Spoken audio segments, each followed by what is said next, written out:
মানুষ ভাবে নষ্ট মানেই শেষ, কিন্তু এই ছোট্ট ওয়ার্কশপে প্রতিদিন সেই ধারণা ভেঙে যায়।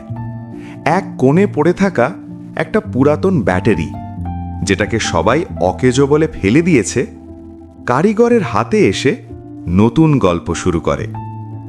ধীরে ধীরে ব্যাটারির ওপরের ঢাকনা খোলা হয়, ভেতরের সেলগুলো এক এক করে বের করে আনা হয়।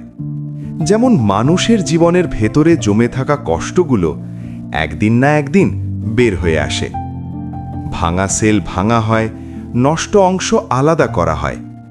এটা শুধু ব্যাটারি পরিষ্কার করা নয়, এটা অপ্রয়োজনীয় বোঝা ফেলে দেওয়ার শিক্ষা।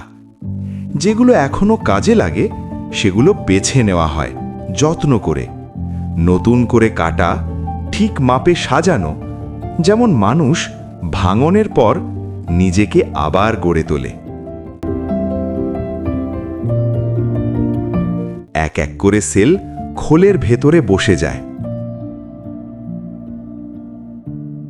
ওপরে নতুন ঢাকনা লাগানো হয়, তার জোড়া লাগে, তরল ঢালা হয়, আর শেষে চার্জে বসে থাকা ব্যাটারিটা শুধু বিদ্যুৎ নিচ্ছে না, সে সময় নিচ্ছে, সে বিশ্বাস নিচ্ছে। সবশেষে কারিগরের হাতে ধরা ব্যাটারিটা বলে, ভাঙা মানেই শেষ নয়, সঠিক হাতে পড়লে পুরাতন জিনিসও নতুন জীবন পায়।